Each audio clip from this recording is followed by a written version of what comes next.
Hi friends, the jobs junction परिवार में आपका स्वागत है।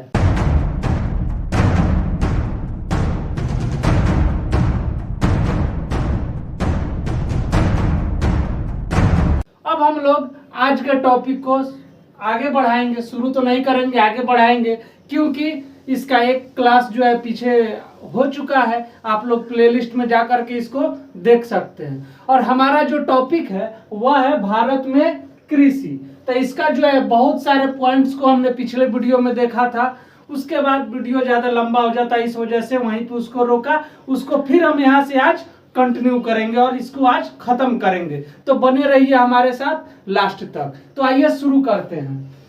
महत्वपूर्ण कृषि क्रांति, आज का जो हमारा टॉपिक है वह क्या है? अभी महत्वपूर्ण कृषि क्रांति, यानी कि कृषि को बढ़ावा देने के लिए जो भारत में विश्व स्तर पे जो महत्वपूर्ण क्रांति हुई है ना, उसके बारे में हम लोग चर्चा करेंगे। इसमें सबसे महत्वपूर्ण और सबसे पहला आता है वह है हरित क्रांति।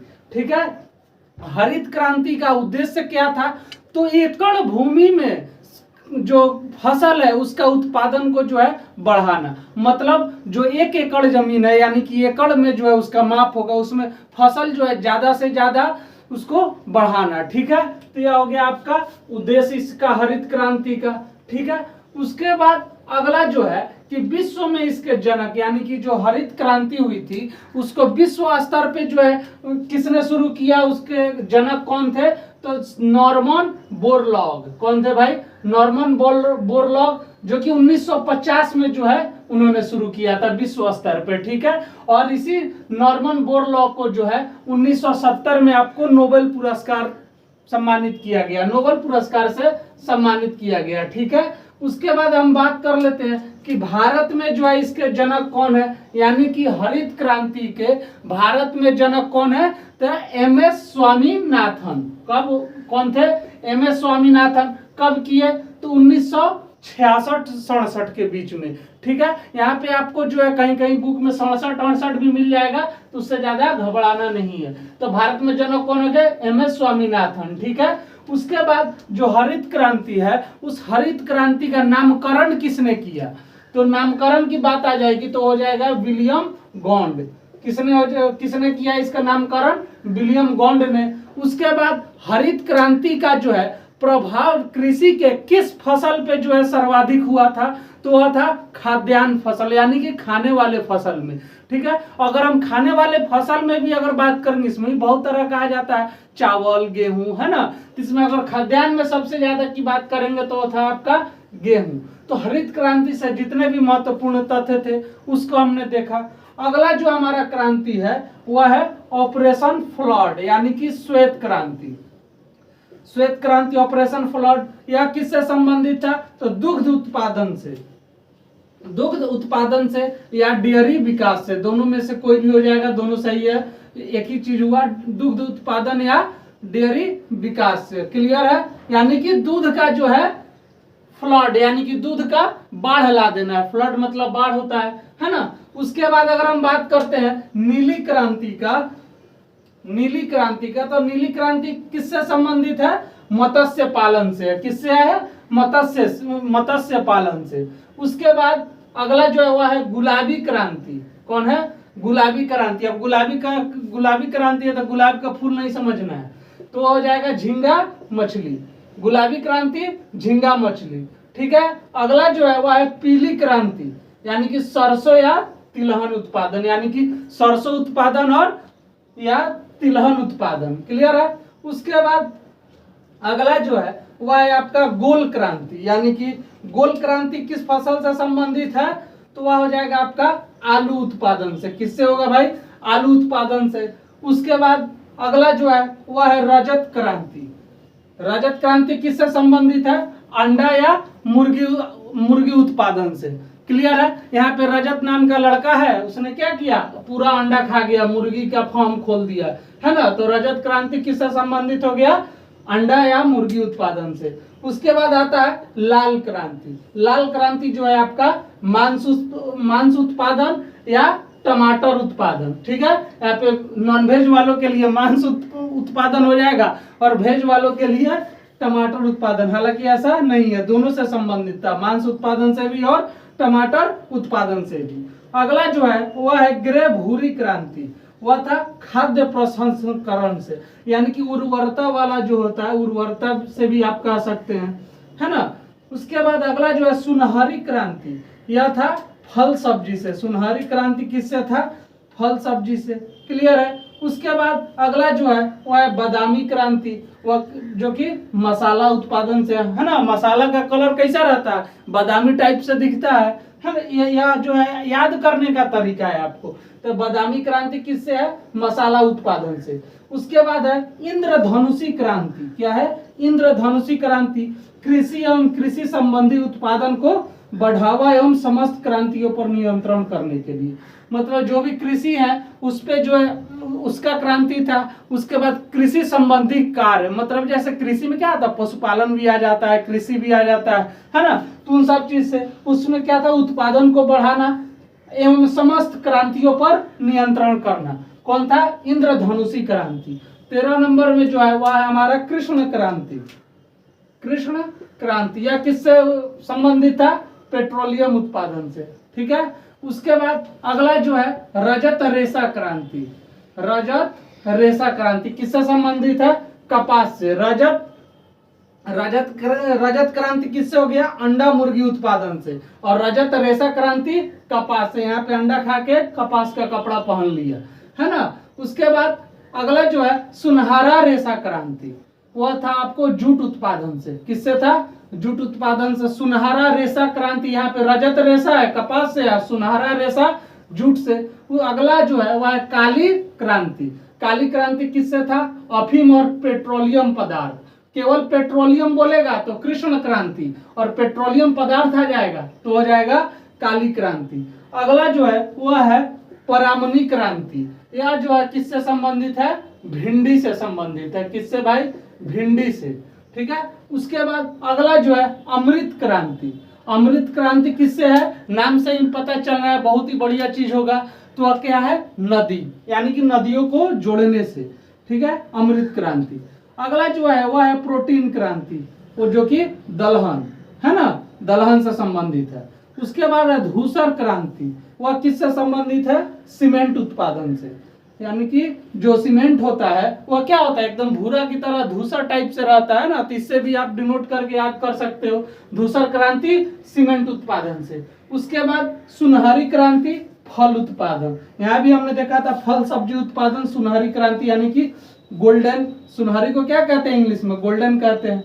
अब हम बात करते हैं कृषि पद्धति के बारे में, यानी कि जो मुख्य कृषि पद्धति है उसको हम लोग देखेंगे। उसमें पहला नंबर पे आता है सेरीकल्चर।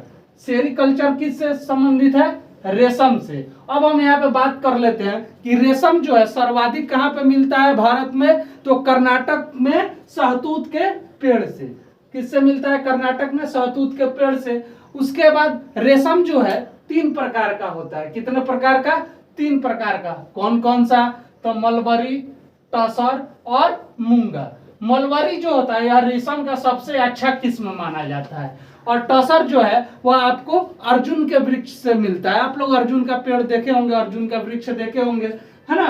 तो यह हो गया सेरीकल्चर, रेशम। ठीक है। उसके बाद अगला जो है वह है विटीकल्चर। विटीकल्चर किससे है?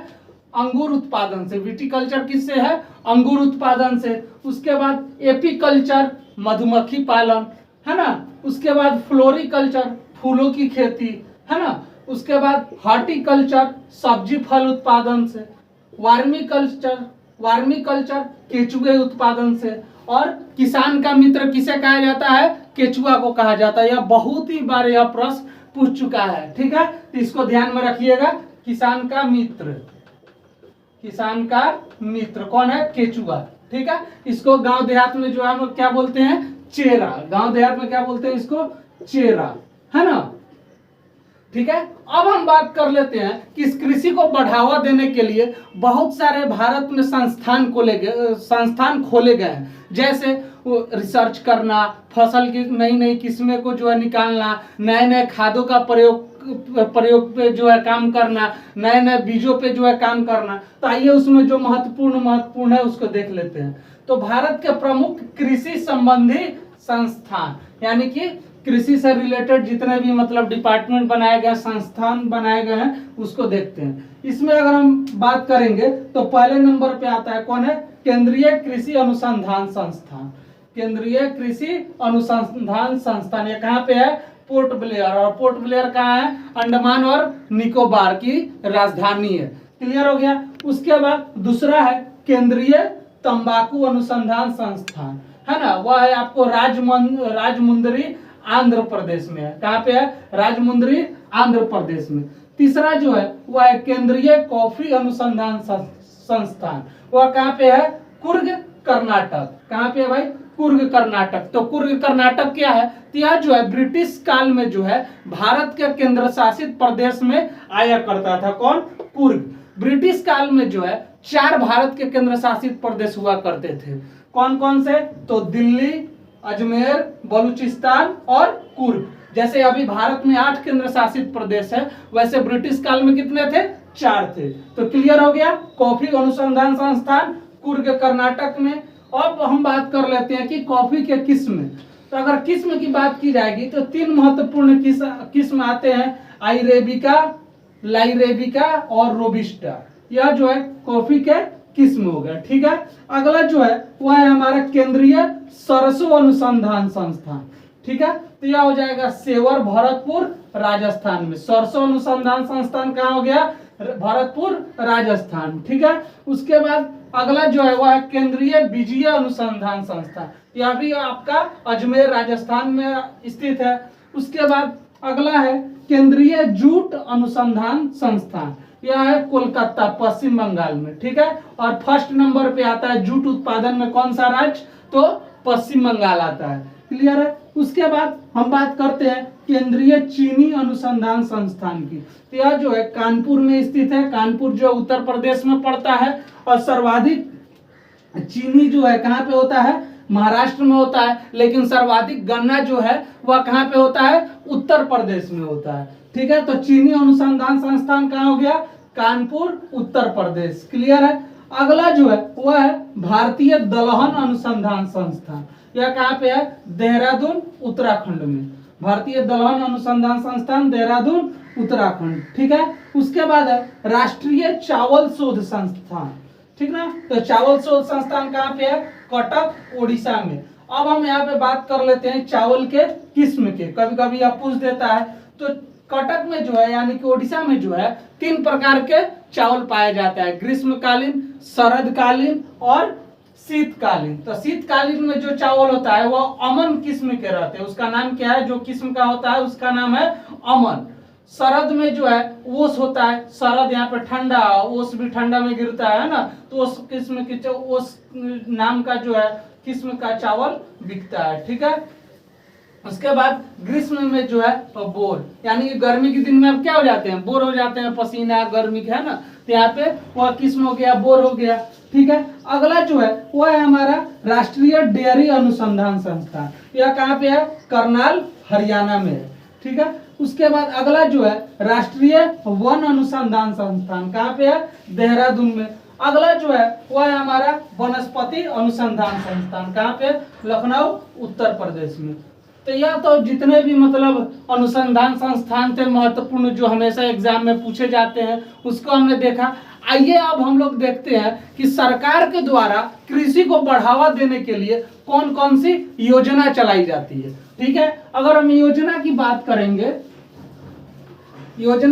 करेंगे, है ना, तो इसमें सबसे पहले आता है प्रधानमंत्री बीमा योजना।